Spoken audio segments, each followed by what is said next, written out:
उद्या 28 मार्च अजितदादांना जाऊन जवळपास 2 महिने त्या ठिकाणी पूर्ण होत आहेत.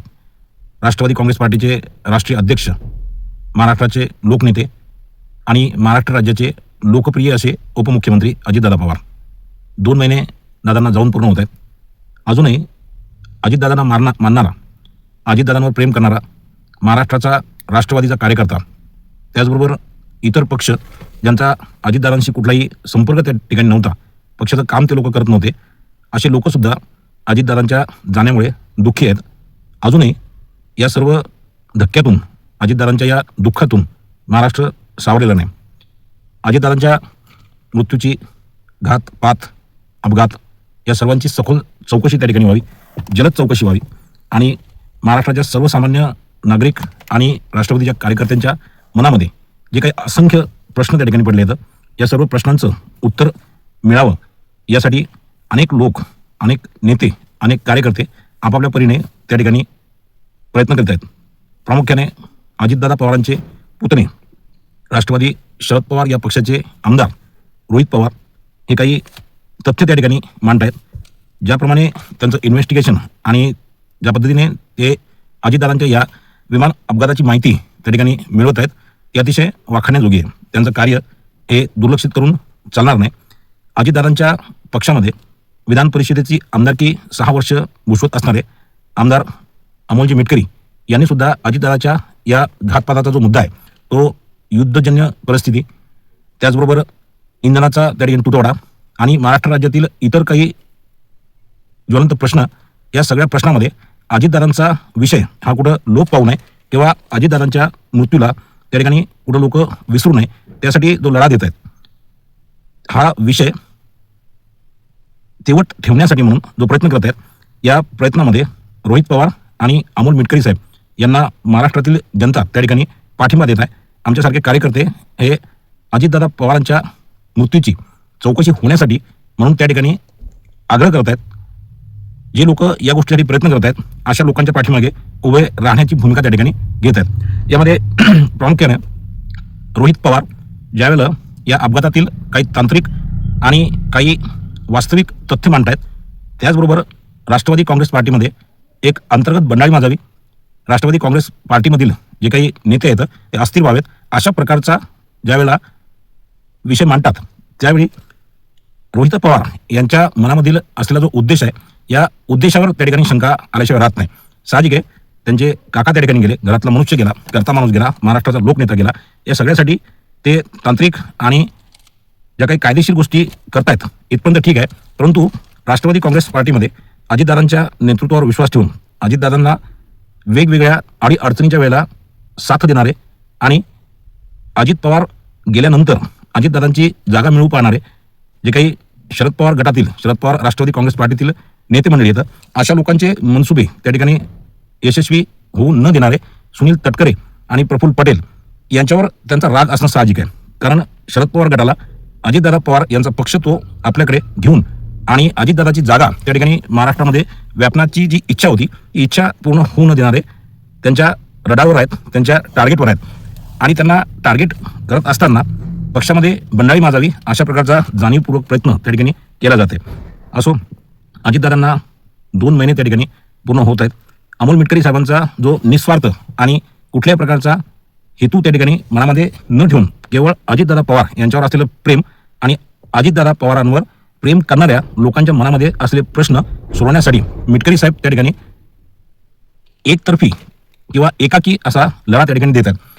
महाराष्ट्रामध्ये राष्ट्रवादी काँग्रेस पार्टीचे इतर आमदार या सगळ्या गोष्टीला पाठिंबा देत नाहीत किंवा राष्ट्रवादी काँग्रेस पार्टीचे आमदार कुठं आवाज उठवताना दिसत नाहीत, अशी ओरड आणि अशा प्रकारचं नॅरेटिव्ह त्या ठिकाणी सेट करणं चालू आहे.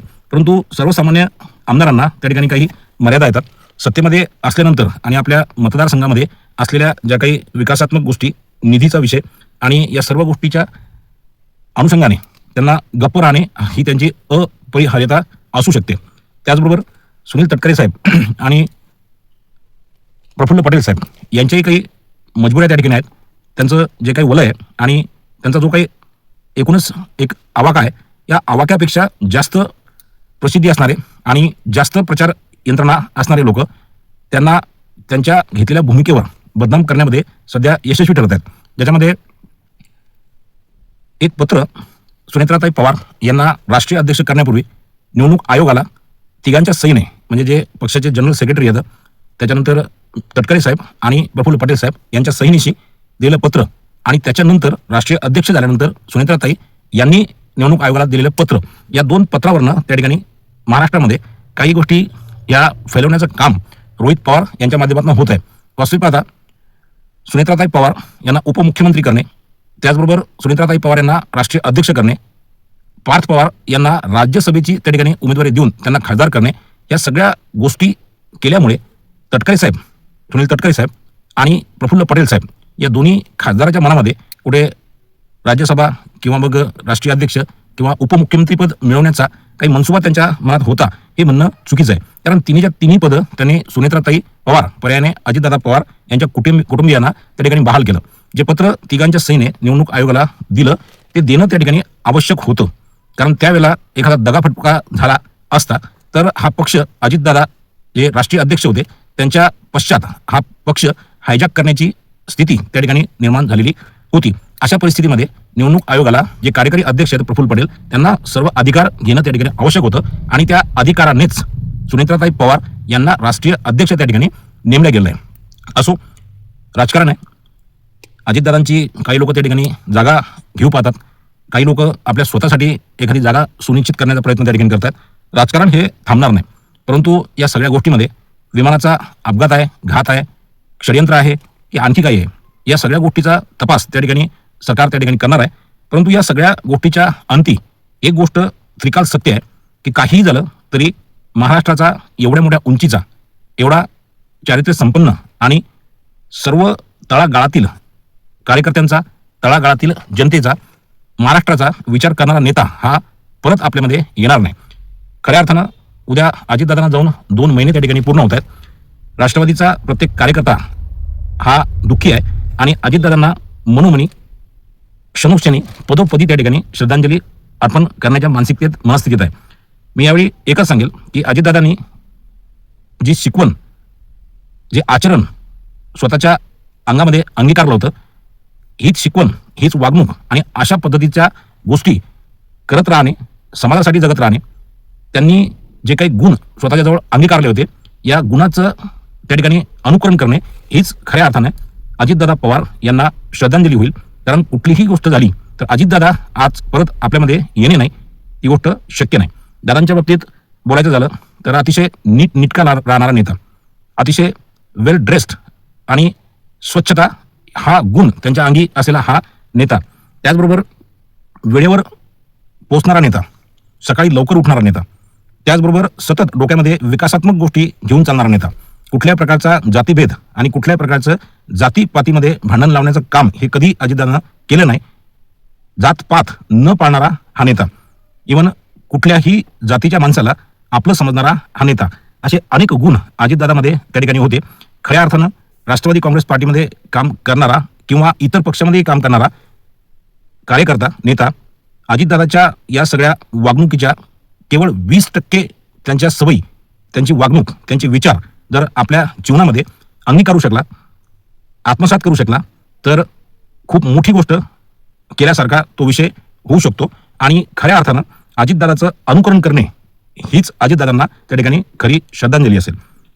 असो, या सगळ्या गोष्टीमध्ये अनेक गोष्टी घडणार, अनेक गोष्टी त्या ठिकाणी घडवण्याचा प्रयत्न लोक करणार, यातून चौकशी अंती का निष्पन्न व्हायचं ते होणार. परंतु एवढा मोठा नेता आज आपल्यामध्ये नाही, ही गोष्ट, त्याचबरोबर अजितदादासारख्या व्यक्तीला त्या ठिकाणी स्वर्गवासी, कैलासवासी, दिवंगत ही गोष्ट म्हणणं सुद्धा त्या ठिकाणी मनाला त्रासदायक आणि वेदना देऊन जाते. अजितदादांच्या जाण्यामुळे खरंच सगळे लोक त्या ठिकाणी दुःखी आहेत. उद्या अजितदादांना 2 महिने जाऊन त्या ठिकाणी पूर्ण होत आहेत. या निमित्तानं अजितदादा पवारांना मी भावपूर्ण अशी श्रद्धांजली त्या ठिकाणी अर्पण करतो. धन्यवाद. जय महाराष्ट्र, जय अजितदादा, जय राष्ट्रवादी.